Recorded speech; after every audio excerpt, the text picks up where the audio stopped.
함께 나눈 하나님의 말씀 구약성경 사사기 10장 1절에서 5절까지의 말씀 함께 보겠습니다. 사사기 10장 1절에서 5절까지의 말씀, 구약성경 380페이지 전후에 있는 사사기 10장 1절에서 5절까지의 말씀, 우리 한 절씩 교독하여 읽으시고 마지막 절 합독하도록 하겠습니다. 사사기 10장 1절에서 5절까지의 말씀.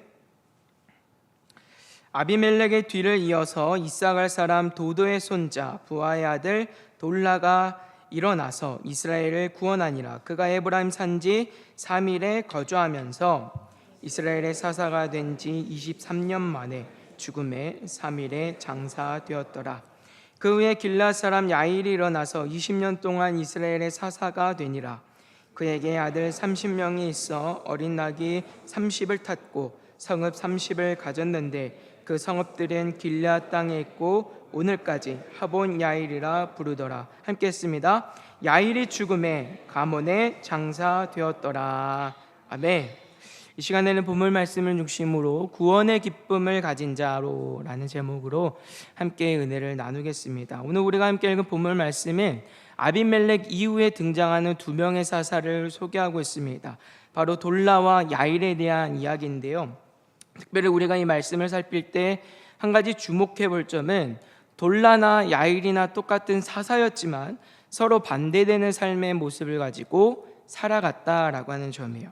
먼저 1절과 2절을 우리에게 이렇게 말씀합니다. 아비멜렉의 뒤를 이어서 이사갈 사람 도도의 손자 부의 아들 돌라가 일어나서 이스라엘을 구원하니라. 그가 에브라임 산지 3일에 거주하면서 이스라엘의 사사가 된 지 23년 만에 죽음에 3일에 장사되었더라. 아멘. 먼저 성경은 돌라가 어떤 인물인가 소개할 때 이사갈 사람이라고 말하고 있는데, 이는 이 사람이 이사갈 지파의 사람임을 우리에게 소개하고 있어요. 기드온과 아비멜렉의 이야기의 중심 배경이 됐던 지역이 이스라엘이라고 하는 지역인데, 이 이스라엘 평원 일대가 이사갈 지파에게 이 기업으로 주어진 지역입니다. 그리고 오늘 성경에서는 도도의 손자 그리고 부하의 아들이라고 하는 이 돌라의 출신 배경을 우리에게 분명하게 소개함을 통하여서 돌라라고 하는 인물이 이사갈 지파의 사람이다라고 하는 것을 우리에게 분명히 보여주고 있어요. 근데 이 부분이 야일과 좀 차이를 갖고 있는 거예요. 3절 말씀해 보시면 야일에 대해서 소개할 때 길앗 사람 야일이라고 소개를 하고 있는데, 우리가 뒤에서도 살펴보겠지만 여기서 말하는 길앗은 지파의 이름이 아니에요. 지파가 아니라 지역의 이름을 말하고 있어요. 그러니까 돌라에 대해서는 이스라엘의 혈통을 따라서 이 소개를 하고 있는 반면에 야일에 대해서는 지역으로 그를 지금 소개를 하고 있다는 점이죠. 이런 부분들은 분명히 돌라와 야일에 대해서 분명히 다름을 가지고 오늘 성경이 소개하고 있다라고 하는 점들을 우리에게 보여주고 있습니다. 그래도 돌라에 대해서 성경이 어떻게 말씀하는가 보니까 그가 일어나서 이스라엘을 구원하였다, 이제 이렇게 말하고 있어요. 여기서 일어나다라고 하는 말을 찾아보니까 와야콤이라고 하는 단어가 사용이 되는데, 이는 쿰이라고 하는 말의 변형입니다. 그래서 이 쿰이라고 하는 말이 어떤 의미인가를 좀 찾아보니까 이것은 어떠한 중대한 결심을 하고 그것을 실행에 옮기기 위해서 행동한다라고 하는 그런 의미를 가지고 있어요. 그러니까 이 돌라가 아비멜렉의 죽음을 기회로 어떤 결심을 했냐면, 자기가 이스라엘을 공의롭게 하나님의 통치에 따라서 다스리고자 했다라고 하는 그런 의도로 오늘 사사로 등장했음을 성경이 소개하고 있습니다. 그래서 그 뒤에 뭐라 소개하는가 보니까 그가 이스라엘을 구원하였다라고 말하고 있는 거예요. 여기서 한 가지 더 주목할 점은 돌라가 무엇으로부터 이스라엘을 구원하는지 그 억압의 주체와 그 내용에 대해서는 오늘 성경은 자세하게 소개하고 있지 않습니다. 다만 우리가 이 내용들을 추측해 볼 수 있는 것은 6절부터 이어지는 말씀에서 우리가 보게 되는데, 6절부터 이어지는 말씀은 이스라엘의 다시 시작이 되는 이제 배교에 대해서, 우상 숭배에 대해서 이제 보여주고 있어요. 그런데 이 우상 숭배가 가지고 있는 중요한 특징이 무엇이냐면, 이스라엘이 우상 숭배를 할 때 암몬이라던가 아니면 블레셋이라던가 다른 이방 지역들이 섬기고 있는 우상을 그들 또한 섬기고자 해요. 그래서 이제 섬기게 되는데, 이 우상 숭배로 인해서 그들이 경험하는 일은 무엇이냐면, 그들이 섬기고 있는 우상을 섬겼던 이방 민족들, 블레셋이라던가 암몬이라던가는 이런 나라들로부터 압제를 당한다라고 하는 거예요. 그러니까 이스라엘을 구원하였다라고 하는 것은 분명히 이방 민족들의 억압과 착취로부터 이스라엘을 구원했다라고 하는 말이고, 이것은 결국 무엇을 우리에게 의미하고 있냐면, 이스라엘이 우상 숭배를 떠나서 하나님 앞에서 온전히 신앙생활을 할 수 있도록, 하나님을 온전히 경외하도록 돌라가 했다라고 하는 것을 우리에게 보여주고 있는 것이죠. 그냥 인생에서 경험하고 있는 고통과 아픔으로부터, 이방 민족들로부터 지켜내었다라고 하는 그런 의미가 아니라, 결국은 이스라엘에 다시 만연하게 되는 우상 숭배와 그 모든 죄악들로부터 돌라가 돌이켜서 온전한 하나님을 신앙하는, 여호와 신앙하는 그 믿음을 가지고 백성들이 살아갈 수 있도록 했다라고 하는 거예요. 그런 만큼 돌라는 하나님 앞에서 굉장히 신실하고 성실한 사사였다라고 하는 것을 우리가 볼 수 있습니다. 그리고 이 돌라에 대해서 또 한 가지 주목할 점은, 그가 이스라엘의 사사로 23년을 다스렸다라고 소개를 하면서 그가 거주하는 지역을 어떻게 소개하는가 보니까 사밀에 거하였고 그곳에 장사되었다라고 소개하고 있다는 점이에요. 앞서 살핀 바처럼 돌라는 이사갈 지파 사람입니다. 그런데 지금 그가 기거하고 있는 장소는 어디냐면 에브라임 지파 땅인 사밀이라는 곳이었어요. 본문에서는 그가 왜, 그리고 언제부터 이 사밀에 머물렀는지에 대해서는 자세하게 소개하고는 있지 않지만, 거하였다라고 이 번역이 되는 원어를 좀 보니까 한때만 또는 일시적으로만 이곳에 거주한 것이 아니라 계속해서 지속적으로 거주했다라고 하는 의미로 볼 때, 돌라가 적어도 사사가 된 뒤로는 계속해서 이곳에 머물렀다라고 하는 것을 우리가 알 수 있어요. 우리는 이런 대목에서 그가 이스라엘의 사사로서 이 땅의 부귀와 영화와 그런 것에는 별로 관심이 없었다라고 하는 것을 보게 됩니다. 그의 관심은 오로지 하나님 앞에서 우리가 어떻게 정직과 성실과 믿음을 가지고 살아갈 수 있느냐, 여기에만 있었다라고 하는 거예요. 왜냐하면 그가 출신 지역을 떠나 있었다라고 하는 것은 어떤 의미냐면, 앞서서 우리가 살폈던 기드온이나 아비멜렉과 다르게 혈연관계 등이나 또는 자신을 지지해 줄 만한 어떤 측근 세력들을 중심으로 해서 자신의 어떤 기득권 또는 어떤 권력을 탐한 사람이 아니었다라는 것을 보여주고 있기 때문이에요. 기드온이나 아비멜렉의 앞에서 무슨 일들을 했습니까? 자신을 지지할 만한 사람들을 선동해서 그것들로 자신의 기득권과 권력을 강화해서 누릴 수 있는 것들은 다 누리려 했잖아요. 이스라엘의 왕으로 군림을 했잖아요. 그런데 오늘 돌라는 그렇지 않았다라고 하는 거예요. 그가 출신 지역을 떠나서 에브라임 다른 지파에서 머물러 있었다라고 하는 것 자체가, 그는 이 땅의 권력이나 거기에 별로 관심이 없었다라고 하는 것을 우리에게 보여주고 있습니다. 또한 사밀이라고 하는 이 장소를 좀 주목해 봐야 되는데, 사밀이라고 하는 말의 뜻은 어떤 의미가 있냐면 가시라고 하는 의미가 있어요. 근데 이 지역의 이름을 가시라고 이제 부를 정도면 이 지역은 광활하거나 또는 아름답거나 비옥하거나 또는 사람이 살만한 굉장히 좋은 땅은 아니었다라고 하는 것을 우리가 알 수 있는 대목이죠. 굉장히 열악한 지역. 그런데 지금 이 돌라가 다른 지역도 아니고 굳이 이곳에 머물렀다라고 성경은 말씀하고 있는 거예요. 돌라도 얼마든지 기드온이나 아빅멜렉과 마찬가지로 막대한 권력을 가지고 그가 누릴 수 있는 최대한의, 그리고 또 최고의 환경과 그 거주지를 누릴 수 있었어요. 이 땅의 부귀와 영화를 탐하고 그것을 가지고 살아갈 수 있었어요. 그런데 그렇게 하진 않아요. 의도적으로 그는 그 자리에서 멀리 자신을 떨어뜨려 놓는 것을 우리가 보게 됩니다. 그의 관심은 그저 이 땅에서 잘 먹고 잘 살고 신분이 상승하고 좋은 거처를 가지고 큰 권력을 가지고 누리는 데 있지 않았기 때문이에요. 이 땅에서 내가 하나님의 백성으로 어떻게 하면 하나님으로 즐거워하고 하나님으로 만족하고 하나님을 기쁘시게 하며 살아갈 수 있는가가 그에게는 최대의 관심이었다는 말입니다. 그런 만큼 그가 이스라엘을 구원하였다라고 성경이 말씀하실 때는 그가 얼마만큼이나 자신뿐만 아니라 자신이 속한 공동체와 그 나라 이 백성들이 하나님 앞에 집중할 수 있도록 도왔는지 우리가 알 수 있는 대목이죠. 그런데 그 뒤에 등장하는 야일은 달라요. 앞서 말씀드렸지만 이 야일을 소개를 할 때 길르앗 사람이라고 말을 하는데 이 길르앗은 사람의 이름이 아닙니다.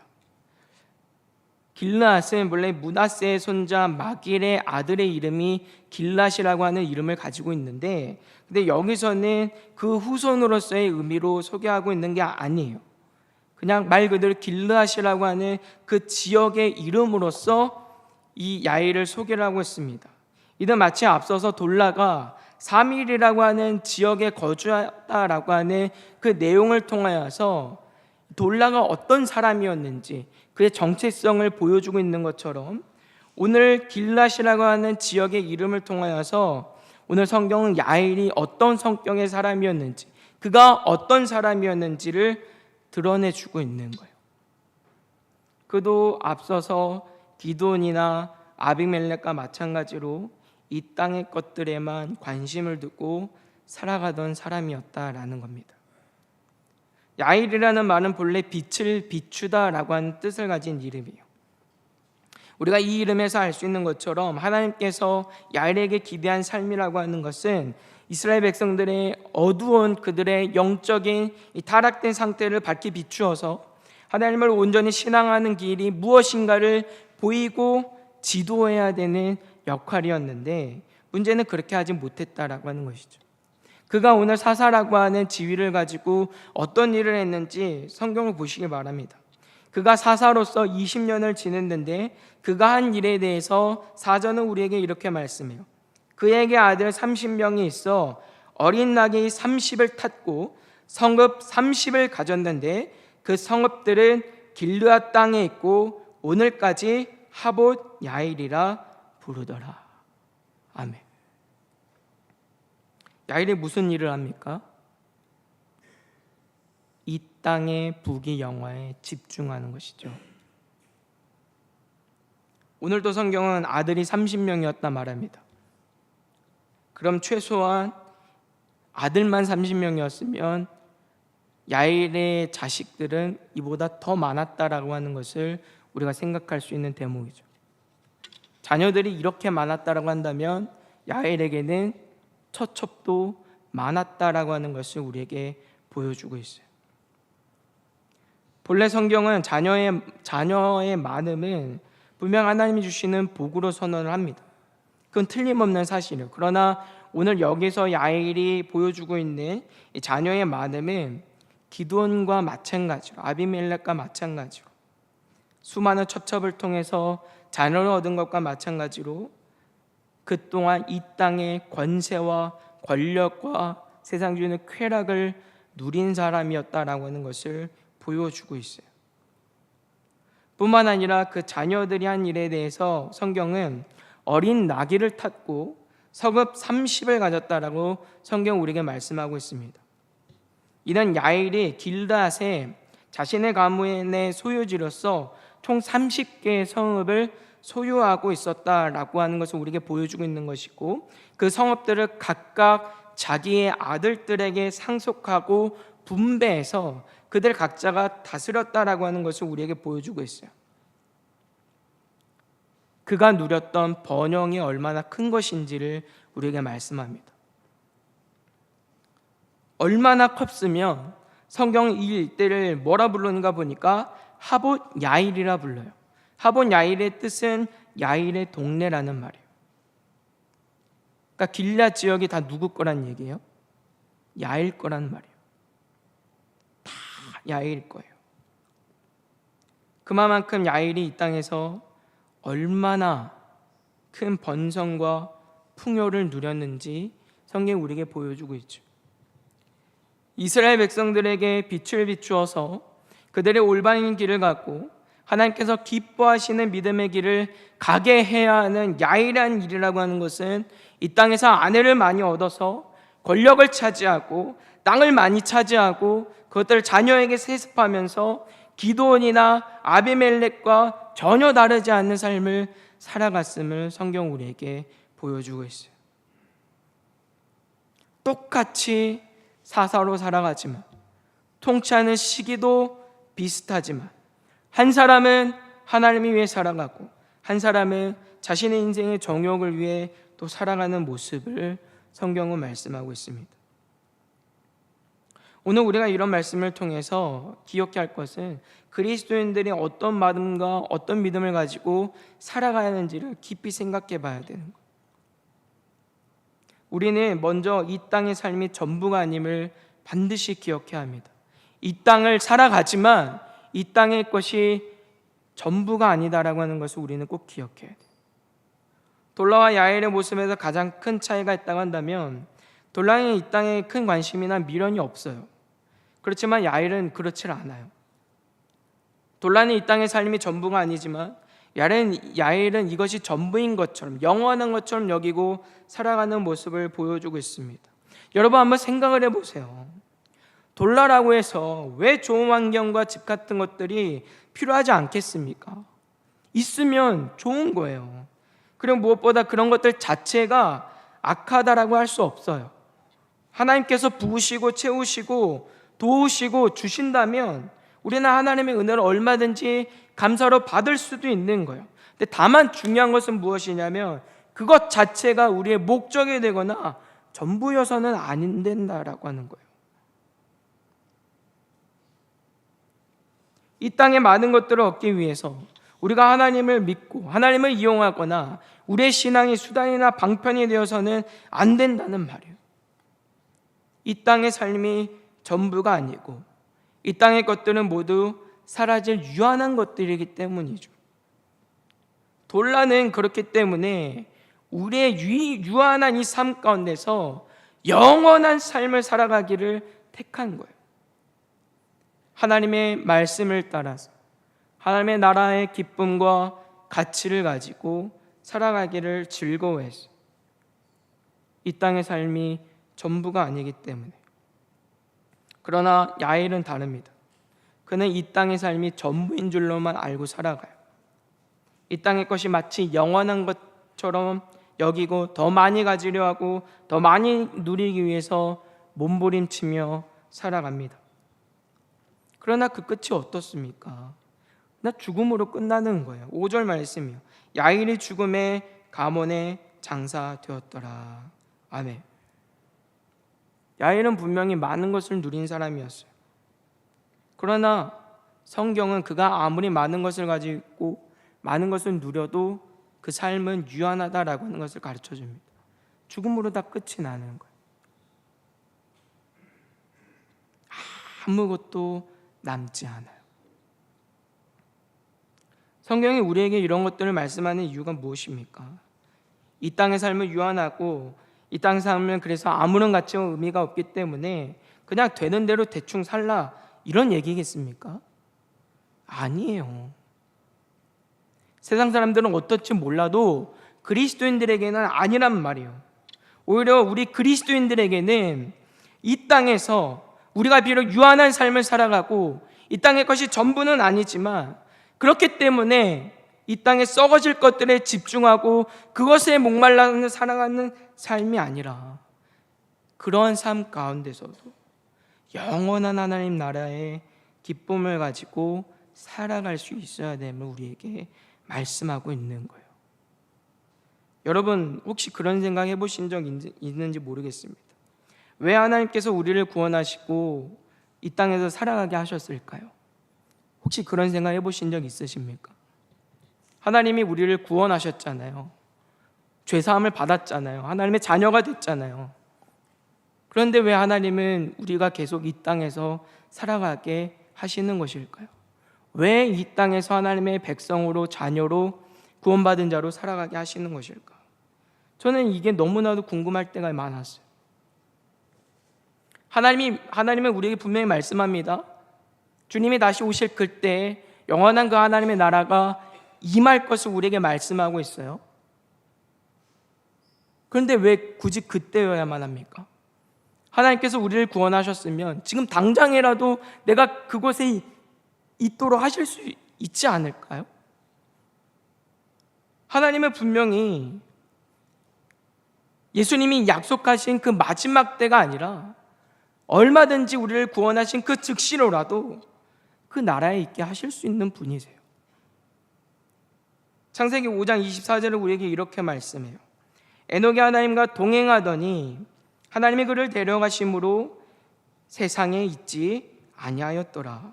열왕기하 2장 11절은 또 이렇게 말씀합니다.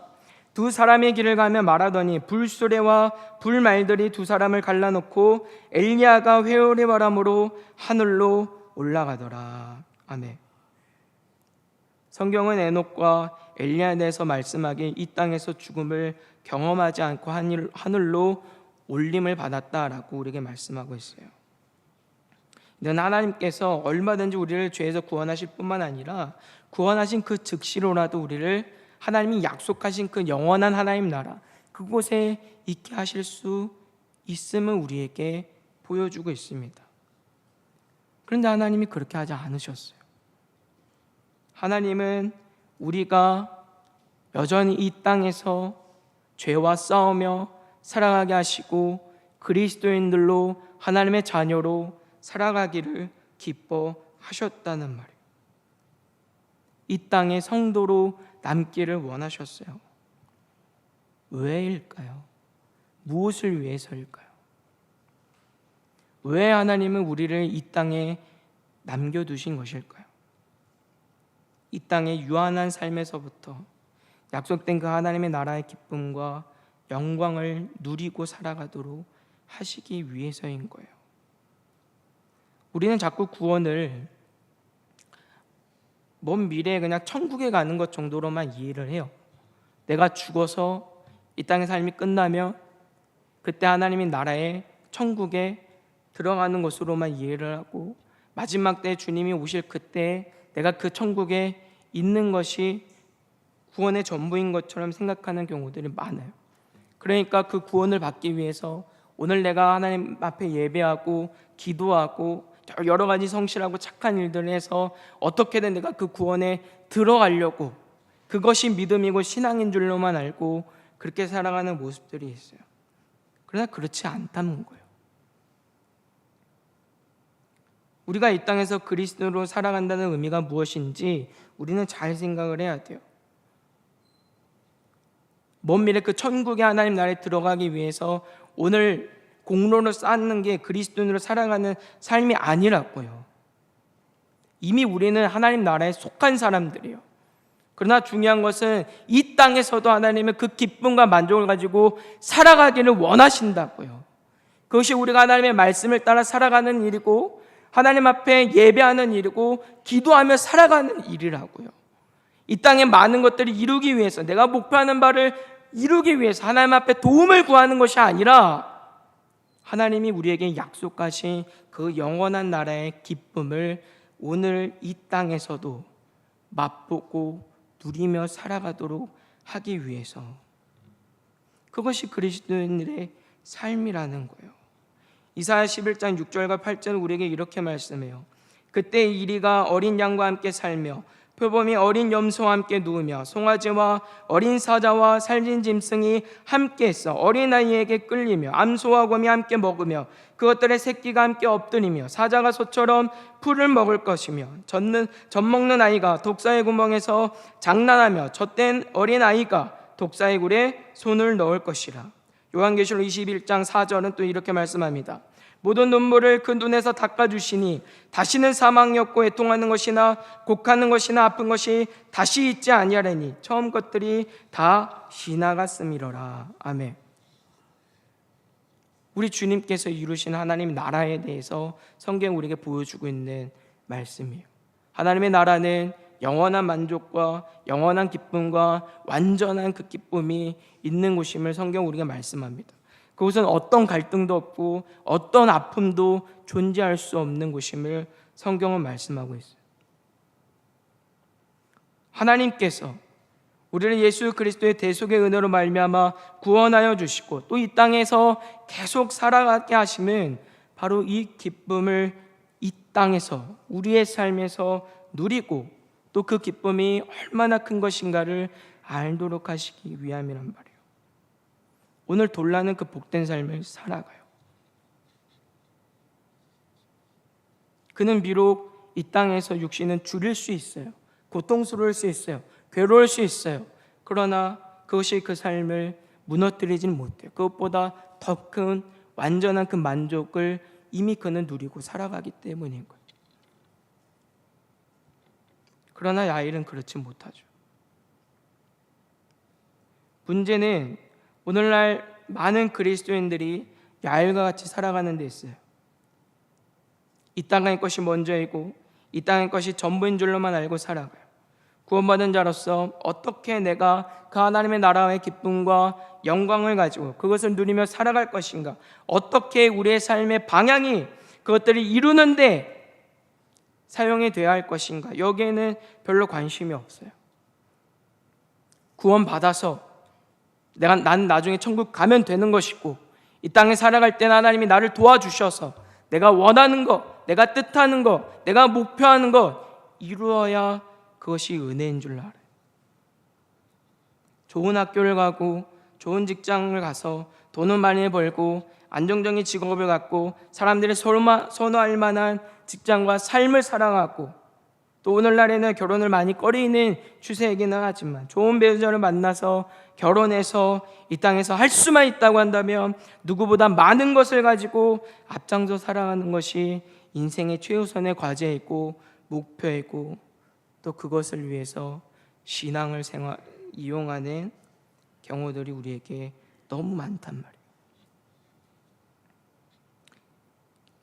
좋은 직장이나 이런 것들이 우리에게 나쁘다거나 없어야 된다 그런 말이 아닙니다. 있을 수 있어요. 그러나 이것이 우리의 믿음에서 추구할 만한 최종적 목표는 될 수 없다는 거예요. 오히려 우리는 그것들을 통해서 이 땅에서 어떻게 하나님이 내게 주신 그 하나님 나라의 그 기쁨을 누리는 사람으로 살아가야 하는가, 살 수 있는가를 고민하고 살아가야 되지. 그래서 이 일들로 인해서 내가 하나님을 믿는 일에 방해가 되거나 어려움이 되거나 하나님을 믿는 그 일들이 뒤로 밀려서는 안 되는데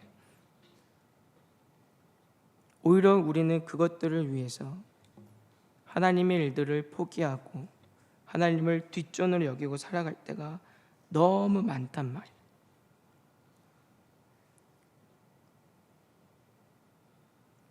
바울 사도는 우리에게 이렇게 증거합니다. 고린도전서 15장 19절과 20절 말씀에 만일 그리스도 안에서 우리가 바라는 것이 다만 이 세상의 삶뿐이면 모든 사람 가운데 우리가 더욱 불쌍한 자이리라.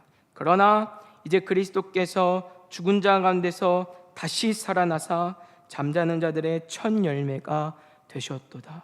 아멘. 이 말씀을 바울 사도가 부활이 없다라고 하는 이들의 주장에 대해서 예수님의 부활하심을 증거할 때 한 말이에요.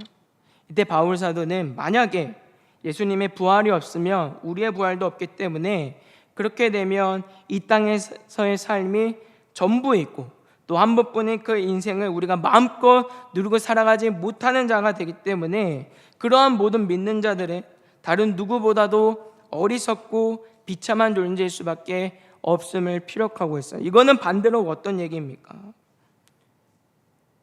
주님께서 우리의 부활의 첫 열매가 되셨고 우리도 부활할 것이고 그래서 이 땅의 삶이 전부가 아니고 보다 영원한 것이 있기 때문에 비록 이 땅에서 우리가 다른 사람들보다 가지지 못한다고 해서 누리지 못한다라고 해서 실망하거나 낙심될 것은 없다라고 하는 거예요.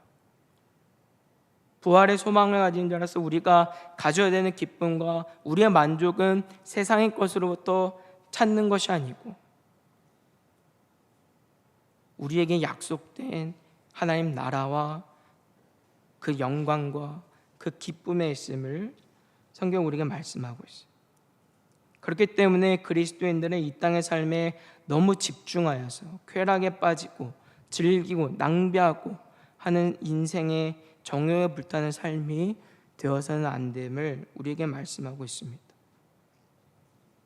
사랑하는 성도 여러분, 오늘 우리의 모습을 돌아보길 원합니다. 나는 오늘 돌라와 같은 자로 살아갑니까?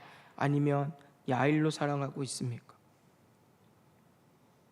이 땅을 살아가면서 세상의 기쁨과 만족과 쾌락에 빠져서 살아가는 자들이 아니라 하나님 나라의 그 구원의 기쁨을 가지고 살아가는 저와 여러분들 될 수 있기를 주님의 이름으로 소망합니다. 이 땅의 삶이 전부가 아님을 꼭 기억하시길 바랍니다. 이 땅의 삶은 유한합니다. 이 땅에서 아무리 많은 것을 가지고 이루었다 하더라도 누구라도 죽음은 피하지 못합니다.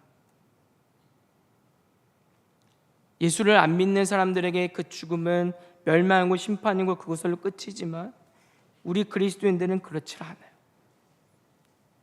그렇기 때문에 그리스도인들의 이 땅의 삶이 전부가 아님을 알아서 이 땅에서부터 남다른 하나님이 주시는 그 기쁨을 알고 그 기쁨을 가지고 살아갈 수 있는 자들이 되어야 합니다. 오늘 우리가 열심히 하고 직장을 가고 하는 이 땅의 모든 삶의 방식도 내가 가지고 있는 가치와 만족을 실현하거나 또는 이 땅에 추구하는 가치를 이루는 인생의 목표가 아니라 오히려 그 하나님의 은혜를 누리고 하나님 나라의 그 기쁨을 누리기 위한 방식이 되어야지, 그것이 우리의 인생의 목적이 되어서는 안 되는 것을 기억하시기를 주님의 이름으로 부탁을 드립니다. 그래서 우리가 비록 유한한 우리의 삶을 살아가지만 이 속에서도 하나님이 이미 우리에게 주신 그 영원한 기쁨을 가지고 살아가는 복된 은혜가 저 여러분들에게 있게 되기를 주님의 이름으로 소망합니다.